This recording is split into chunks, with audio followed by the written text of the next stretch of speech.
5 feet আর 5 feet long আর 8 আছে বিনাইরে ছড়ায় যায় না কোনো এরকম হয় না খুবই কিছু অসুবিধা নেই ওটা টেকনিক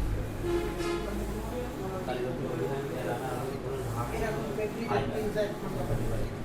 5 feet থেকে এই টেস্টিং করি ভালো মানে ওইরকম ফাইন গুলো দিতে হয় একটা জিনিসটা তিন সাইড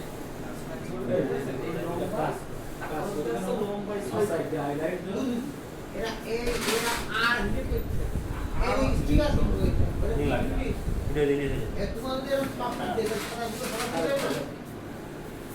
সায়েন্স দিলে পাঁচবার না দিলে না আর সায়েন্স যে করা একটা দুটো তিনটে চারটে না পাঁচটা এরকম জিনিস ওই অক্ষরের পরে দেখছে জানা রয়েছে ওগুলো টাঙাই দিতে ছাগল ছায়া করে তো বন্ধ হয়ে যায়